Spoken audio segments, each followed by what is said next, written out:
अ,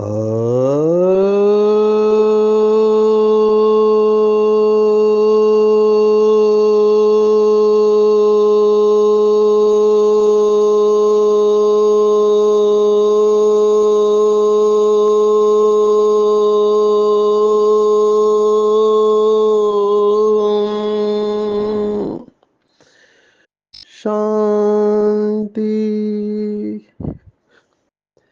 आज 1 अक्टूबर 2024 भारत में मंगलवार है। Today is 1 October 2024 and it's Tuesday in Bharat.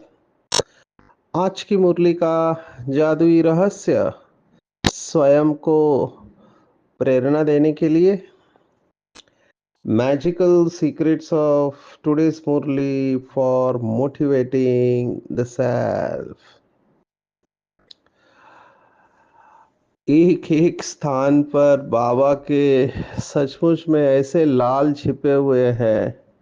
हर एक का अनुभव मैं सुनता हूँ तो कई बार रोंगटे खड़े हो जाते हैं। माताओं के अपने अनुभव है, कुमार कुमारियों के अपने अनुभव है, भाइयों के अपने अनुभव है, समर्पित बहनों के अपने अनुभव है। मुझे लगता है इन सबका संकलन करके लोगों को सुनाना चाहिए। अभी ये भी है, ये लोग गुप्त रहना पसंद करते हैं। माना मैं सोच सोच के हैरान हूँ कि बाबा कैसे इनको पालना दे रहा है। एक एक का अनुभव। अभी कल मैंने वो जो डॉक्टर का अनुभव सुनाया तो 85 साल की उम्र में जब पेशेंट बिस्तर पर पड़ा रहता है, ज़्यादा ताकत नहीं रहती है, सुनाई कम देने लगता है, उस उम्र में आत्मा अकेली रह रही है और बहुत नशे में रह रही है। वो ऐसे बाबा के डॉक्टर बच्चे हैं, इंटरनेशनल पर्सनालिटी है।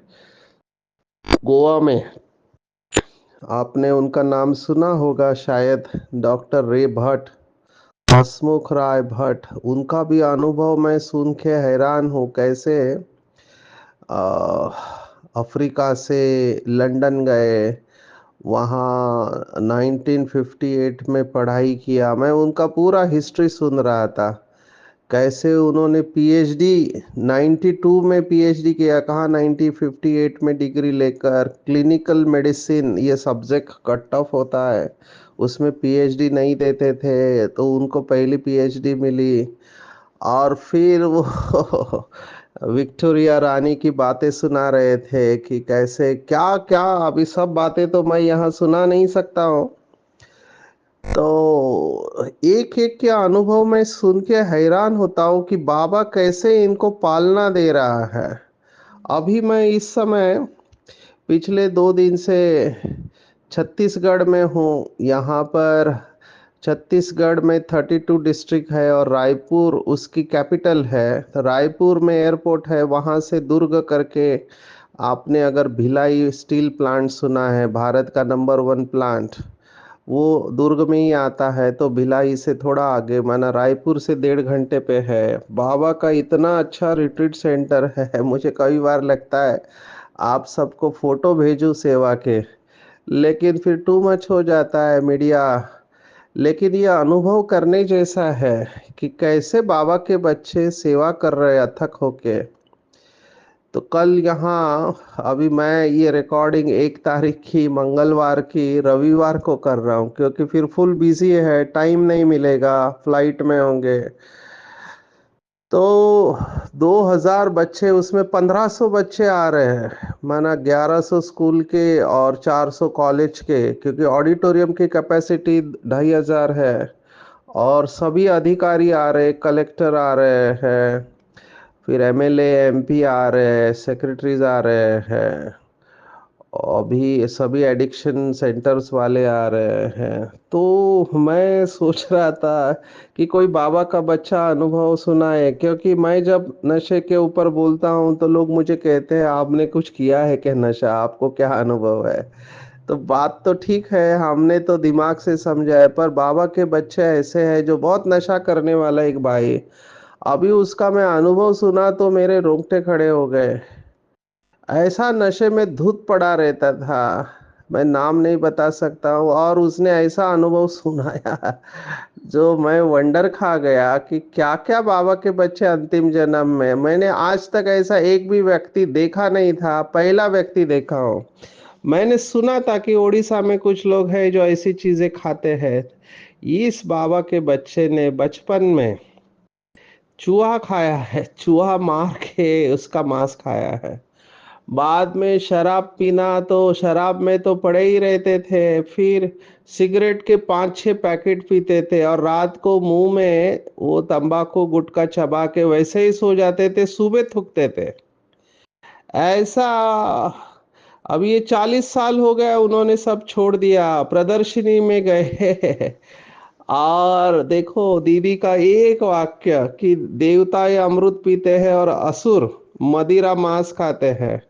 और जब कोई मरता है तो वहां पे डेड बॉडी को जलाते हैं, तो वो डेड बॉडी जलाने का स्थान, वो आप पेट में जब मांस खाते हो तो आपका पेट भी वही मुर्दा का घाट बन जाता है। तो पेट को, अगर पेट में मुर्दा पड़ा है आपके डेड बॉडी, तो आपके मुंह से क्या निकलेगा। तो ये बातें उसको ऐसी तीर लग गई कि उसने 2 दिन में सभी नशा छोड़ दिया। अभी 40 साल से बाबा का पक्का बच्चा है और इतनी खुशी है उसके चेहरे पर, देखते ही बनती है। तो मैंने कहा बाबा आपका कमाल है कि कैसे बाबा अपने बच्चों को पकड़ते हैं। ये कैसे होता है मेरे समझ के बाहर है, क्योंकि संस्कार ये कड़ा होता है, नशे का संस्कार। एक आत्मा सुबह मिली, वो कई सालों से शराब पी रही है, उसको 3-4 बार डी एडिक्शन सेंटर में रखा, 1 महीना रहता है और जैसे 8 बजे छोड़ा उसको डी एडिक्शन, 9 बजे शराब पीता है वो कहता है सभी डॉक्टर हो गए, सभी डी एडिक्शन सेंटर हो गए, अभी आप ही बचाओ। वो छोड़ना चाहता है लेकिन वो रह नहीं सकता है, क्योंकि जिस दिन नहीं लिया उसके हाथ पैर काम नहीं करते हैं। मैंने कहा भैया तुम कोर्स चालू करो, मुरली सुनना चालू करो, देखते हैं अभी क्या होता है। तो एक तरफ ऐसे लोग हैं और एक तरफ बाबा के बच्चे हैं, तो ये सब ताकत कहाँ से आती है। तो मैं अभी इस निष्कर्ष पे पहुंचा हूं कि बाबा के बच्चे दुनिया के किसी भी कोने में, किसी भी धर्म में गए हैं, फिर वो क्रिश्चियन है, इस्लाम है, बुद्धिस्ट है, या जैन है, या और कोई भी धर्म है, नास्तिक है, वो जैसे ही बाबा का ज्ञान सुनेंगे उनकी मेमोरी एक्टिवेट हो जाती है, स्मृति जागृत हो जाते हैं और वो बाबा की मुरली सुनना और बाबा को याद करना चालू कर देते हैं। कितने मेरे पास अनुभव है। अभी कश्मीर का बाबा का एक बच्चा है, बहुत सिकिल्दा है उसको बोल रहे हैं कि आप अंडा खाओ, ये खाओ, वो खाओ, लेकिन वो नहीं खा रहा है, क्योंकि उसकी बुद्धि स्वीकार नहीं कर रही इस बात को। और बाबा की मुरली सुनता है, बहुत लगन है उसको अल्लाह को याद करने की, और अल्लाह को दिल से याद करता है। तो मैंने उनको बोला भैया तुम्हारे द्वारा ही पूरा कश्मीर के सभी आत्माओं को मुक्ति, जीवन मुक्ति मिलने वाली है, तुम अकेले हो उस एरिया में है।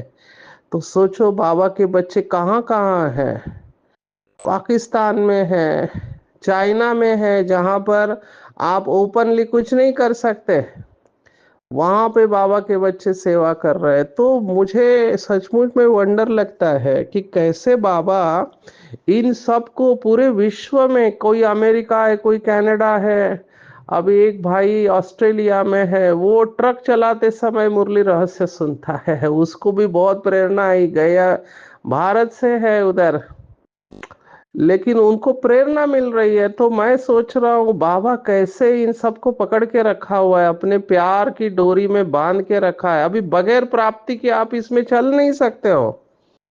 आपको प्राप्ति होनी चाहिए, तभी आप ये सब नियमों को फॉलो करेंगे।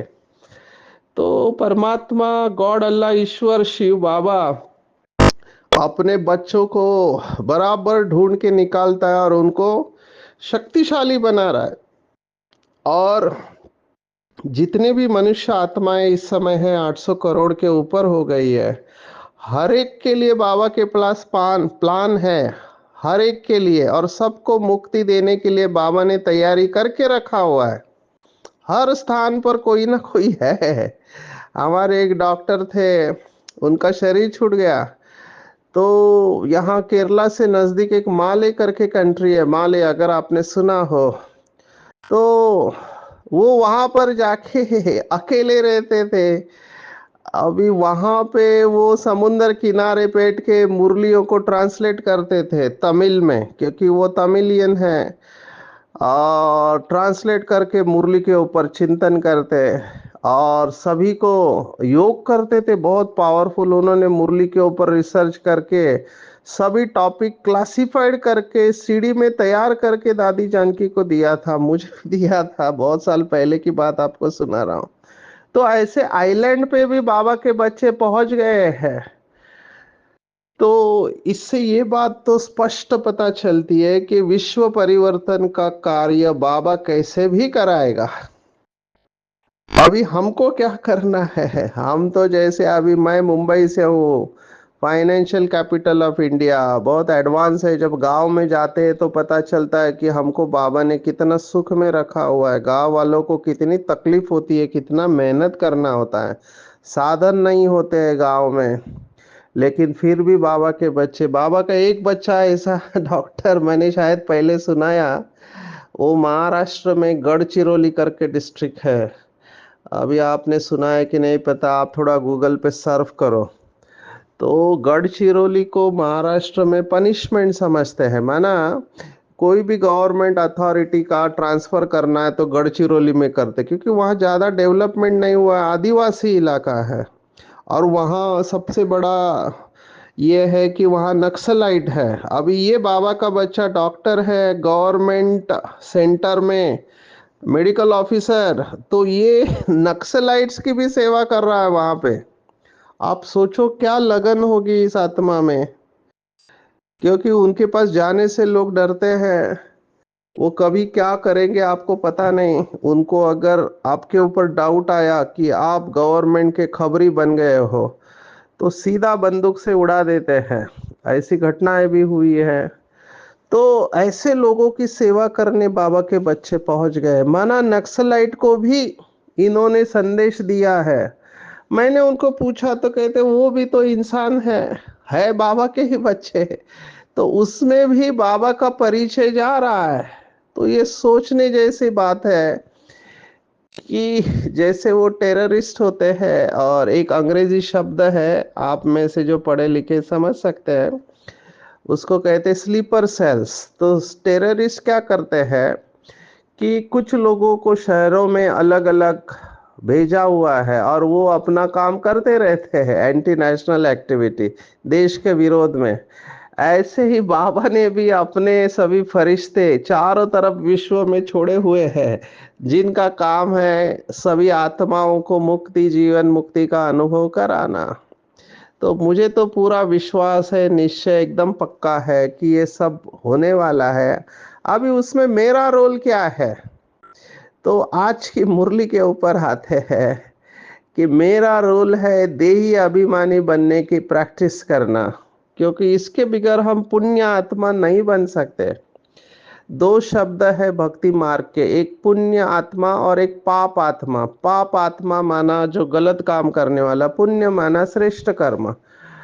तो बाबा ने स्पष्ट कहा कलयुग में कोई भी पुण्य आत्मा नहीं है और सतयुग में कोई भी पाप आत्मा नहीं है। तो हमको सतयुग के लायक बनना है तो देही अभिमानी बनना ही पड़ेगा।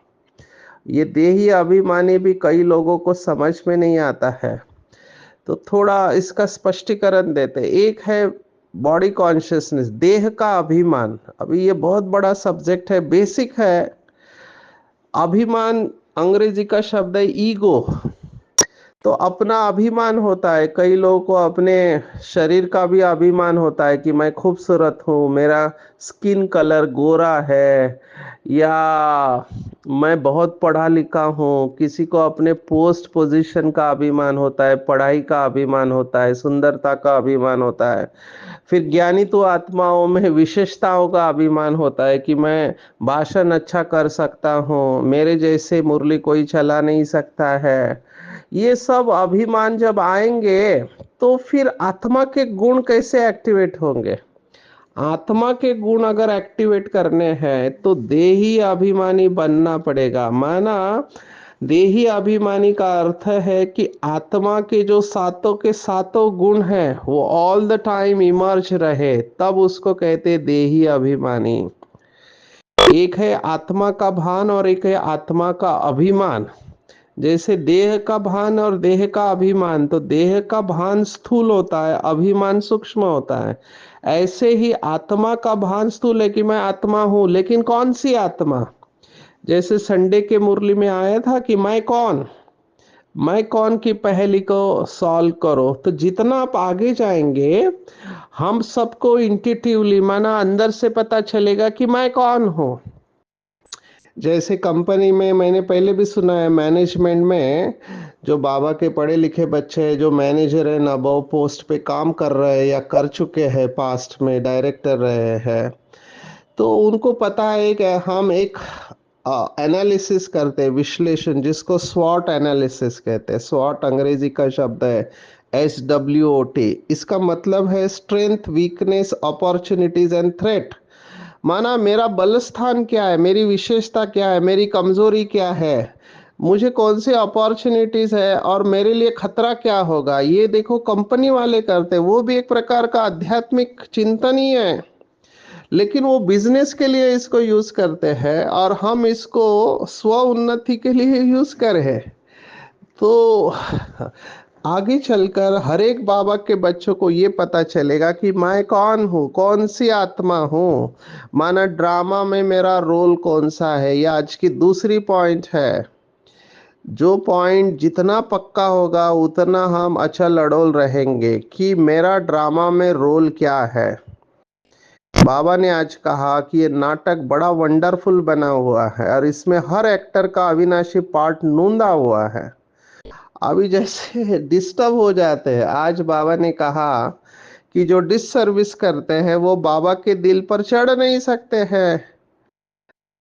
जो डिससर्विस करते हैं वो बाबा के दिल पर चढ़ नहीं सकते, और जो सर्विसेबल है, बहुतों का कल्याण करते हैं, उनका डांस अच्छा लगेगा। ब्रैकेट में लिखा डांसिंग गर्ल।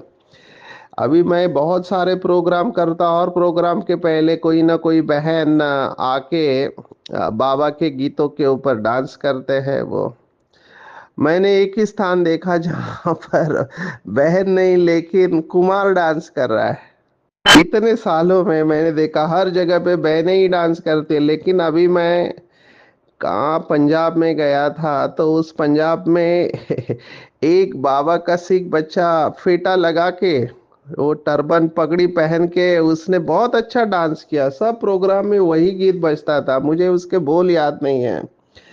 लेकिन ये बाबा के छोटे बच्चे जो डांस करते हैं ना, तो लोगों के दिल को छू जाता है, फरिश्ता है।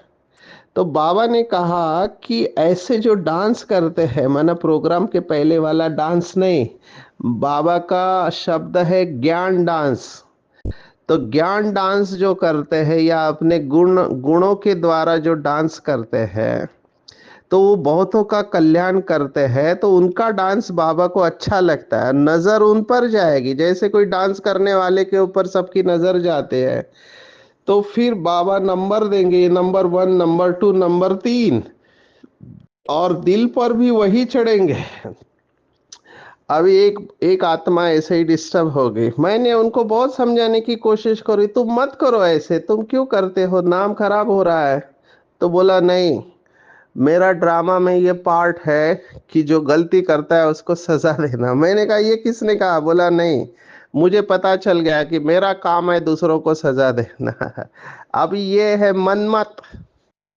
बाबा ने कभी मुरली में कहा नहीं कि आपको सजा देना। इवन निमित्त आत्माओं को भी कहा है कि आप कायदा हाथ में नहीं ले सकते, लॉ को रिवाइज कर सकते, ये बाबा ने एक मुरली में कहा था। तो इस आत्मा को मैंने बहुत समझाने की कोशिश की लेकिन नहीं समझा, और फिर अवस्था खराब होनी है। बाबा के दिल पर कैसे चढ़ेंगे आप? ये एक फंडामेंटल पॉइंट हमको ध्यान में रखना है कि दुनिया से कोई कितना भी बचे, लेकिन धर्मराज से कोई भी बच नहीं सकता है। ये बहुत ठोक पीट के पक्का करना है हमको। कायदा हाथ में लेना ही नहीं है, कुछ भी हो जाए। बाबा की स्पष्ट श्रीमत है कि सत्यता के साथ सभ्यता बहुत जरूरी है। तो मैं इस आत्मा को शुभ भावना रखा, छोड़ दिया। अभी वो सेंटर पर आना बंद हो गया क्योंकि निगेटिव में चले गए। बहुत अच्छा परिवर्तन हुआ था, लेकिन कुछ लोगों में मैंने देखा है उनके पास के कर्म उनको खींचते हैं। गुस्सा सबसे बड़ा डिससर्विस का कारण बनता है। किसी का पार्ट आपको पसंद नहीं आया, यही आज की मुरली है। हर एक एक्टर का अविनाशी पार्ट है, सब अपना अपना पार्ट बजा रहे हैं। अभी कितना सारा वॉर की न्यूज़ मैं ऐसे ग्लिम्स देखता हूँ कि ये जो इसराइल वाले हैं प्राइम मिनिस्टर नेतन्याहू, मुझे तो लगता है ये क्या कर रहा है, कितने बॉम्ब्स बरसा रहा है। पर इनका भी ड्रामा में पार्ट है। वो रशिया का प्रेसिडेंट है पुतिन, ये सब लोग हैं। अभी कितने इनोसेंट लोग, आपका आपस का इनसिक्योरिटी है, आपको एरिया चाहिए, जमीन के टुकड़े के लिए आप युद्ध कर रहे हैं, लेकिन इसमें कितने निष्पाप जिनका कोई दोष नहीं, ऐसे बच्चे मारे जाते हैं। तो इनके ऊपर तो ट्रिब्यूनल बैठेगी लास्ट में, क्योंकि दुख दिया है ना। तो ये भगवान का ट्रिब्यूनल, आप देखो, इससे कोई बच नहीं सकता है। इसके ऊपर बहुत कुछ कहा गया है। हमको ये देखना है कि मैं हीरो एक्टर बन के पार्ट प्ले करो, दूसरों का भी इसमें पार्ट है और सबका एक्यूरेट पार्ट नूंदा हुआ है। मैंने देखा अच्छे अच्छे बच्चे जब माया का वार होता है ऐसा काम करते हैं कि बात मत पूछो। तो हमको शुभ भावना रखनी है क्योंकि ये वंडरफुल नाटक है। और जो बाबा के पास हुनर है देही अभिमानी बनाने का, वो देही अभिमानी बनाने का हुनर बाबा से सीखना है। जितना हम देही अभिमानी बनेंगे, अनुभव ये कहता है कि हम दूसरों को भी सोल कॉन्शियस या देही अभिमानी की तरफ लेकर जाएंगे। पूरा खेल जब आप देही अभिमानी बनते हो, माना जब सातों के सातों ही गुण इमर्ज रहते हैं, तब आपका डिसीजन मेकिंग बहुत अच्छा होता है। डिसीजन मेकिंग, और फिर जो आज का स्लोगन है, धरत पर ये धर्म न छोड़िए। ये कहावत है कि चाहे कुछ भी हो जाए, अपना धर्म माना धारणा नहीं छोड़नी चाहिए। तो वो स्टेज ऑटोमेटिकली आ जाती है। आज बाबा ने बहुत सारी बातें की है, उसमें बाबा ने आत्मा को गहराई में बताया कि कैसे ये आहिस्ते आहिस्ते शब्द बाबा ने आज 2 बार इस्तेमाल किया कि आहिस्ते आहिस्ते थोड़ा थोड़ा पाप चढ़ते जाते हैं और फुल पाप आत्मा बनते हैं। अभी इसमें ये स्पष्ट किया है कि बाबा किसी की निंदा नहीं करते हैं। जो भारत शिवालय था वो अब वेश्यालय बन गया, ये निंदा नहीं है भारत की। बाबा पूरा ड्रामा की स्टोरी सुना रहे हैं। परमात्मा रथ लेते हैं, लेकिन वो कौन सा रथ लेते हैं वो नहीं लिखते हैं। उन्होंने तो घोड़े गाड़ी का रथ बता दिया, या हुसैन का घोड़ा कहते हैं। बाबा कहते हैं, बाबा ने आज बहुत बड़ी बात की है। बाबा कहते हैं मैं कभी अडॉप्ट नहीं करता हूँ, क्योंकि आत्माएं तो शिव बाबा के बच्चे है ही है, भले अलग अलग धर्म में है, लेकिन है तो शिव बाबा के बच्चे निराकार के। लेकिन ब्रह्मा अडॉप्ट करते हैं। अभी ये ब्रह्मा की पॉइंट भी सबको पसंद नहीं होगी। एक आत्मा ने मुझे लिखा कि कोई पढ़ा लिखा व्यक्ति है जिसने शास्त्र पढ़े हैं, संस्कृत पढ़े हैं, उसका कोर्स कराया, तो उन्होंने कहा कि हर एक संस्था इस समय वो अपने गुरु को भगवान ही समझते हैं। अभी बात बिल्कुल ठीक है, उसका भी कोई दोष नहीं है। बाबा ने भी मुरली में कहा यहाँ पे इतने भगवान हो गए, सच्चा भगवान और झूठा भगवान पता ही नहीं चलता है, और हर एक अपने धर्म की या अपनी संस्था की महिमा करते, तो वो लोग भी समझते हैं। ये ब्रह्मा कुमारी भी ये ब्रह्मा को भगवान समझती है। अभी हमको कोर्स कराने वालों को बहुत अटेंशन देना चाहिए। हमको शिव बाबा का परिचय यथार्थ रूप में देना है, आगे जाना ही नहीं है। मुरली भी मैं समझता हूं कि हमको कभी भी उसको खुद पढ़ने नहीं देनी चाहिए। मुरली भी हमको सिलेक्ट करके शुरुआत में पढ़ानी चाहिए, खास करके जो इंटेलेक्चुअल लोग हैं, जो पढ़े लिखे लोग हैं, जिन्होंने शास्त्र पढ़ा है, हमको बहुत अच्छी तरह से उनको बताना है। एक बार जब तक वो परमात्मा का परिचय एक्सेप्ट नहीं करता है, आगे जाना ही नहीं चाहिए। यहाँ पे कई बाबा के बच्चे थोड़ा भावना में आके ऐसी बातें सुनाते हैं कि सामने वाले को एक्सेप्ट करना मुश्किल हो जाता है। तो हमको बहुत अच्छी परखने की शक्ति चाहिए, नब्ज अच्छी चाहिए, आत्मिक दृष्टि और योग अच्छा चाहिए, और परमात्मा का परिचय देने के बाद आगे का सोचना चाहिए। तो मुझे ऐसे लगता है कि अगर हम युक्ति से बाबा का परिचय देते हैं बाबा की याद में, और परमात्मा का परिचय देखना चाहिए कि वो कितना इसको एक्सेप्ट करता है, फिर ही आगे जाना चाहिए। सर्विसेबल के बारे में आज बाबा ने याद किया कि देह अभिमान होगा तो संबंधी और धंधेदौरी तरफ याद जाएगा, और इस मेडिटेशन के लिए फुर्सत चाहिए। कोई कोई तो समय दे ही नहीं सकते क्योंकि इतने बिजी होते हैं।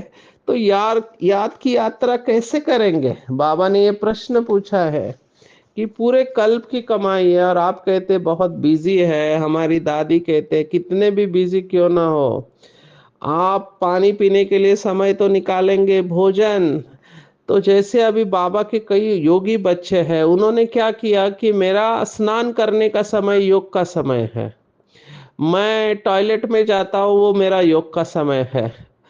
और खाना बनाते हैं माताएं, तो खाना बनाने का समय योग का समय है। ऐसे अपने साथ वायदा किया है कि इस समय मैं योग में रहूंगा, गाड़ी चलाने का समय मेरा योग का समय है। तो जब इस तरह से लक्ष्य लेकर चलेंगे तब अटेंशन रहेगा। मैं शिव बाबा का बच्चा हूँ, यह मन मना भव है, इसी में मेहनत है। बाबा कितने बार कह चुका है कि मेरे से आशीर्वाद कृपा आप मांगो ही मत। मैं किसी के माथे पर हाथ नहीं रखता हूँ, जैसे लौकिक में गुरु लोग सिर के ऊपर हाथ रखते हैं। बाबा ने कभी किसी सिर के ऊपर हाथ नहीं रखा है। बाबा ने कहा अपने को आशीर्वाद खूब कृपा करनी है, करो और पाओ, यही है कृपा। तो ये जो लौकिक में आशीर्वाद देते आयुष्मान भव अमर भव, बाबा कहता है, अब भी कुछ दिन पहले आया था, बीके लाइफ में आयुष्मान भव और अमर तो बनेंगे वहां जब सतयुग में जाएंगे, तो उसका अभ्यास यहाँ से करना है। विशेष आज का वरदान है पवित्रता के ऊपर। तो कितना बाबा पवित्रता को अंडरलाइन कर रहा है कि इस परमात्मा ज्ञान की नवीनता ही पवित्रता है। इसी के वजह से ब्रह्मा कुमारी को लोग पसंद नहीं करते, क्योंकि पवित्रता का कड़ा नियम है। ये हमारा, मैं कहता हूँ, मैनेजमेंट में यूनिक सेलिंग पॉइंट है, और हम इसको कभी कॉम्प्रोमाइज नहीं करेंगे। हालांकि इनके ऊपर आरोप भी यही लगे कि ये लोग पवित्र नहीं रहते, कैसे हो सकता है? दोनों बातें नहीं फिट बैठती है। बाबा ने स्पष्ट कहा है पवित्रता को कभी भी कॉम्प्रोमाइज नहीं करना है। और हमने तो दुनिया को चैलेंज किया कि आग और कापूस इकट्ठा रहते भी आग लग नहीं सकती। मना कमाल बाबा के उन बच्चों के हैं जो घर गृहस्थ में रहते हुए दोनों पवित्र रहते हैं। मैंने ऐसे बाबा के बच्चे देखे हैं। और बगैर पवित्र बने योगी व ज्ञानी तो आत्मा बन नहीं सकते हैं। पवित्रता की डेफिनेशन आज बाबा ने कहा, पवित्रता अर्थात संपूर्ण लगाव मुक्त। लगाव की निशानी है झुकाव। अभी लगाव किस में होता है? या तो व्यक्ति में होता है, या साधनों में, या वस्तुओं में होता है। तो ऐसे जो लगाव मुक्त होंगे वही संपूर्ण पवित्र कहे जाएंगे, और ऐसे पवित्र आत्माएं ही प्रकृति को पावन बनाने की सेवा कर सकेंगे। तो चेक करना चाहिए, क्या मेरे अंदर ऐसी पवित्रता की धारणा है कि भगवान मेरी पवित्रता से खुश हो जाए। तो मैं तो हमेशा ये सोचता हूँ कि बाबा मुझे देख रहा है। तो पवित्रता की ऐसी धारणा हमको धारण करनी है और स्वयं को लगाव से मुक्त करना है। आज की पूरी मुरली में टेक होम अगर आप मुझे कहो, प्रैक्टिस करना है। प्रैक्टिस मेक्स परफेक्ट नहीं, लेकिन राइट प्रैक्टिस मेक परफेक्ट। तो राइट प्रैक्टिस करनी है। देही अभिमानी माना आत्मा के सातों ही गुण इमर्ज होने चाहिए, तभी पुण्य आत्मा बनेंगे। और हर्षित रहना है, हर एक का पार्ट देख के डिस्टर्ब नहीं होना है। हर एक आत्मा अपना एक्यूरेट पार्ट प्ले कर रहा है, इसलिए मुझे ये ड्रामा संपूर्ण रूप से स्वीकार है। पवित्रता को धारण करना है, स्वयं को लगाव से मुक्त करना है। चाहे कुछ भी हो जाए, अपनी पवित्रता को नहीं छोड़ना है। बाबा ने एक मुरली में कहा था, पवित्रता के लिए मरना पड़े तो भी मर जाना चाहिए। भगवान वाच है, ऐसा कोई कर्म नहीं होना चाहिए जिससे डिससर्विस हो जाए। बहुतों के कल्याण के लिए निमित्त बनना है। समय जरूर निकालना है याद की यात्रा के लिए, क्योंकि हमारा ही कल्याण होने वाला है। सर्व से बल फूल बनना है। अच्छा, ओम शांति।